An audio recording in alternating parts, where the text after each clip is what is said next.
I really miss her. Yung pandemic, parang ano kami, parang she stayed in her, she calls it palace. Stayed in her palace, I stayed in my mansion. Ganun ang biruan namin eh. Pero andito siya sa Philippines now? Yeah. She's here. In fact, nung pagka-uwi ko from Thailand, pinadala ko siya ng mga parati niya binibilin sa akin. Yung mga sinisingot, pinapahit. Pinadala ko siya ng mga ganun. But I haven't seen her for baka nga more than 3 months. And I super miss her kasi sa showbiz, eto totoo to ha, sa showbiz, siya yung pinaka-best friend ko sa lahat ng mga artists. Gaano nakatagal yung friendship, Philip? Since 2009, 2008. Unang commercial niya, yung Panty. When I met Gretchen, akala ko na mag-aaway kami. Kasi naririnig ko Mataray, naririnig ko Maldita, naririnig ko Diva. So parang ako, that time nasa advertising ako, huwag niya akong paandaran na. May mga ganun akong ano. So nung shooting ko na, bawal daw magsuot ng may kulay, kailangan black lang. Kasi pag nasa shooting daw si Gretchen, nadidistract daw sa mga makukulay. So lahat naka-black. Ako naka-Paul Smith. Eh di ba makulay yung Paul Smith? So sabi ng producer, magpalit ka na. Okay na to. Okay. O baka mag-away kayo ni Gretchen. So parang sa'yo lang parang tiklop si Gretchen? Hindi naman tiklop. Kumbaga ako na ako ng kiliti niya. Because when she entered the room, lahat takot. Tapos, pagpasok niya, I was getting breakfast. Ang dami kong food. Pagpasok niya, di ba normally, hello po, Miss Gretchen. Ako parang, hi girl, let's have breakfast. Gumano kagad ako. Tapos biglang humirit siya. Hindi siya nag-smile. Nakatingin lang siya sa akin, sabi niya, beautiful people don't eat. Wow! Tapos nakasimangot. So nagsimangot din ako. Sabi ko niya, and who told you I'm gonna eat? I'm just gonna smell this. Tapos binalik, tumawa. So pagtawa niya, crazy. Sabi ko, no, I'm not gonna eat. Crazy, no, I'll eat then. Yumakap. Magyakap niya sa akin, you're RS? Sabi ko, yeah. And you are? Tumawa na naman. Ang galing! So ayaw niya talaga. Sabi niya, gaga. Sabi ko, sino ka ba? Tawa. Nabilang kami, tara, kain na tayo. Tapos nagkasundo na kami kasi we talked about mga RF, Volterra, mga HGH, mga kaartihan na. Pagpasok ng producer, sabi ng producer, close pala kayo. Tapos sabi ni Gretchen, yeah, of course, RS, kilala ko. Pero hindi niya ako kilala, first time, yeah, kilala ko si RS, ganyan. Tapos, ang usapan kasi, bawal lumapit sa kanya, kailangan kay Bitina. Kay Bitina ka magsasabi, parang iparedy nyo na si Gretchen. Nagugulat sila na, girl, tara na, magsuot ka na ng ano mo, ganito. So nagugulat yung producer, parang, si RS, may direct access kay Gretchen. Tapos si Gretchen, parating na nakayakap sa akin nung shoot.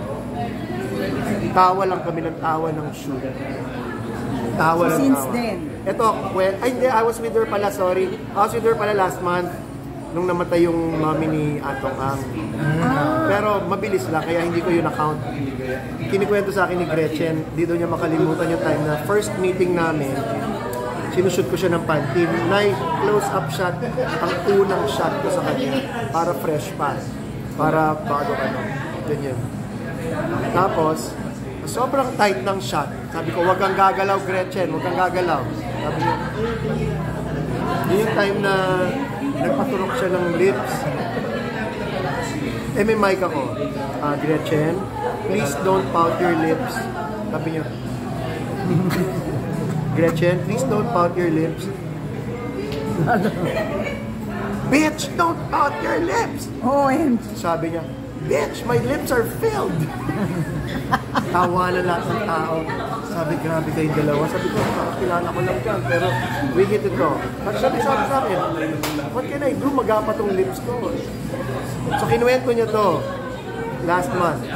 Kinuwento niya to sa mga friends namin na mga mayor. Sabi ko, naalala mo pa yung Gretchen? Oo, kasi sinisigawan mo ako nung ano, ganyan. Ganun yung friendship namin. Hindi yung hello po, Miss Gretchen. Kamusta po? Hindi, as in, pag magkita kami nung nakayakap din sa akin, which ibang tao, takot or ilang gawin sa kanya. Kasi nga, makatarayan, pero we formed that friendship. And siya yung nagkikwento sa akin, I don't know kung alam niyo yung story na to, na dream niya mag-birthday party sa Shakey's. Kasi nung bata siya, parang deprived daw siya of eating Shakey's. Kaya meron, every time meron kaming lull time sa set, tara RS, takas tayo. Tumatakas kami kumakain kami Shakey's. Wow. Minsan kami lang, minsan sumasama sila Catherine. Doon kami natatrobol. Kasi pag eksena nila Catherine, shit, di na ni Agnes tsaka ni Gretchen. Pucha. May mga ganun kaming factor.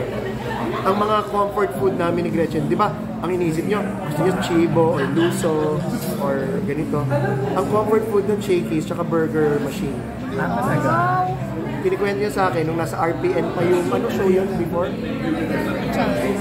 RPS, Channel 9. Basta meron daw siyang show sa RPN na hinati daw siya ni JJ, yung kapatid niya doon. Ang baon lang nila parang 200, 100 sa gas, 100 sa burger machine. So burger machine, tapos buy one take one, isa sila ng kapatid niya. Tapos Sans Rival. Oh. Yun yung mga kwento niya na natin sinasabi, Gretchen, hindi yan alam ng tao. Ang alam ng tao, milyonarya ka, bitchesa ka, maganda ka, mayaman ka, suplada ka. Sana narinig ng tao yung mga kwento mong Sans Rival ang kinakain mo, gusto mo kumain na Shakey's. Pero RS, nagbago ba siya? Never. Yung attitude. Hindi, ngayon ba nag-mellow siya? I mean, Pero in like, what sense? like halimbawa, ayaw na rin niya ng limelight masyado. Ano no? Ayaw niya na ng limelight. Ayaw na niya. Pero madali Hindi ko naman siya siya. ma-invite sa front row Di ba naging front row gem yan for a time? Ayaw niya pumunta kasi maraming tao. Pero, Naano daw siya na pag maraming tao, I don't know what you call that yung hindi ko kaya to. Ayaw niya. pero approachable siya. For me, I don't wanna speak for others. Sa akin, nung una ko siyang na-meet, ano na agad? Hindi pa yung hindi yung unti-unti pa. Okay lang po hanggang sa the next day. Pero eto, pagka-meet ko sa kanya, lumakap na. Tapos tawag niya na sa akin, bitch. Tago na sa kanya, bitch. So, I don't know about the others. I can't speak for the others. Pero kami, promise that's why sabi ko nga, hindi artista tingin ko sa kanya, kaibigan. And always, I would tell her, Gretchen, sana yan ang makita ng ibang tao. Hindi na nakita lang yung mga pearls mo, yung mga pinagalan mo. One time, kumakain kami. Papatayin niya ako nito, pero okay lang. Kumakain kami. Lumabas. Balik niya, sabi niya, may nakita ako magandang pearl necklace. Oh, ngayon, tinanong ko kung magkano. Sabi ba naman sa akin, mahal ka? Sabi ko, ikaw ginanyan? Ano ginawa mo? Tinanong ko kung magkano. O, magkano nga ba? 1.5 million. Wow. Dollars. Dollars, ha? Saan to? Sa isang store. 1.5 million dollars. O, ano sabi mo? Sabi ko, akala ko ba mahal? Wow. Binili niya. The next day, makita namin. Suot na niya. Oh my God! Sabi ko, alam mo girl, at that time parang 50 pa lang yata o 45 yung dollar. Or 50, basta parang ganyan. 50. Sabi ko, 75 million pesos yan. Sana bumili ka na lang ng condo. Alam mo sabi niya, Artist, masusunod ko ba yung condo? Correct. Nadaganan ako niyan kung sinunod ko. That's her exact words. Matadaganan ako sinunod ko. Sabi ko, may point ka naman. So every time magkasama kami, party kami, sasayawan kami. Out of the blue, bigla ko lang sabihin, oh, wala na yung ikaw mo isa. Ah, shit! Joke lang. Yun ang parami kong playtime sa kanya. So, ang dami niya sa... Ikaw mo wala na. Wala na yung banta ng... So, nagpapanik siya.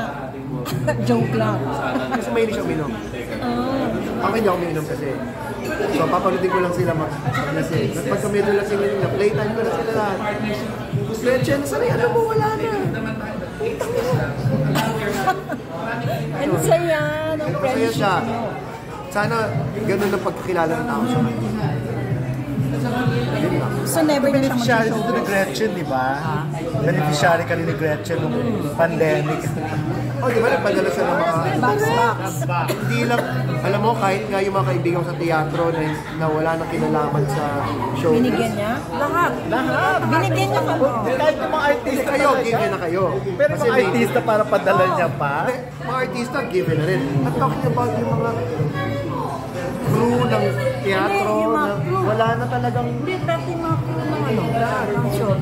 Yun na nga, showbiz, maintindihan ko. Pero pati teatro, pati crew ng teatro na hindi na, wala ka nang kinalaman dyan, tumulong ka pa rin. Magiging lola na siya. Gano'n siya ka-excited. Ay, hindi ko pa nalatatag. Hindi ko pa nalatatag. Kasi nung huling kita namin nga nung lamay, gusto niya kumanta kami ng kumanta. O, kanta lang kami ng gusto niya kumanta kami ng You Don't Give Me Flowers Anymore. Ah, favorite ko. Kanta tayo RS. Tapos si Atong nakagano na lang sa amin, kanta lang kami kanta. Eh, hindi ako marunong kumanta, di ba? So pinagtatawanan niya ako pag kumakanta. Yun ang ano na, dynamics na. Ang saya. Pero ano, off the record.